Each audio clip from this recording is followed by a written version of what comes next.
Hey everybody, welcome back. We're in Psalms chapter 93 today, and we're going to be discussing the clothing of God.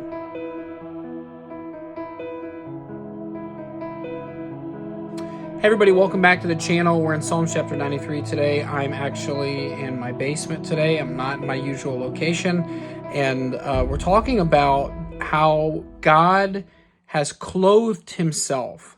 And although that sounds kind of weird, let's read Psalm chapter 93. The Bible says, "The Lord reigneth, he is clothed with majesty. The Lord is clothed with strength, wherewith he hath girded himself. The world also is established that it cannot be moved." The psalm begins with the reign of God, talking about God reigning. Now, this is the book of Psalms. So this is written over 2,000, 3,000 years ago. And so God was reigning 3,000 years ago. God is still reigning today in 2025. He's still on the throne.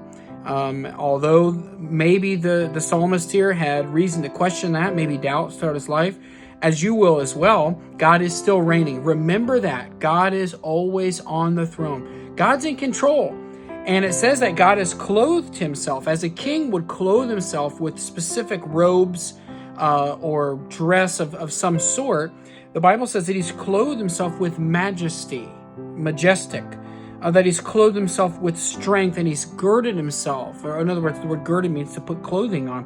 So he's put these things on himself, and that he has power over the world. The world is established that it cannot be moved. So God is the creator. Okay, God did not speak the world into existence and then let it all go and let Mother Nature do its work. God is actively in control and reigning over this world. The rain that is sent, the wind and the waves and the oceans and the animals. God is in control of all of these things. He's not unaware of what's happening in our world today. He's powerful. He's strong. And it says in verse 2, it tells us that God's throne is eternal. It says, "Thy throne is established of old, thou art from everlasting." So God's reign did not begin and then it'll have an ending. His reign has been eternal. We see in our world kingdoms that have come and gone, that kings that have begun a kingdom or a nation, and then that kingdom or nation has declined. Every single one has some kind of a decline, and that is not how God's reign is, but it's eternal. He is the eternal God, as Paul writes in Timothy, the immortal, eternal God. Verse 3, "The floods have lifted up, O Lord, the floods have lifted up their voice, the floods have lifted up their waves. The Lord on high is mightier than the noise of many waters, yea, than the mighty waves of the sea." So he's in control of all things. Nothing is outside of his power. Nothing is too big for God. He's in control, and he's reigning, which means everything submits to him.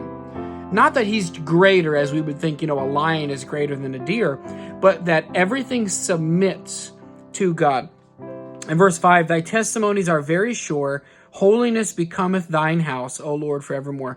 So God's house is becoming of holiness. In other words, it is suitable for him or fitting for him, that God is holy. It's one of God's characteristics, that he's holy. He is set apart. There's no one like God. He is holy. And so we read here in Psalm chapter 93, God is in control. The Lord is reigning. He's eternal. He is clothed with majesty and strength and might, and he's eternal, and he is holy. This is the God that you and I serve. The question is, are we submitting ourselves to him? We are not called to tell God what to do. We're called to submit ourselves to him. And let us think about that today as you go throughout your day. God bless you. We'll see you tomorrow with another psalm.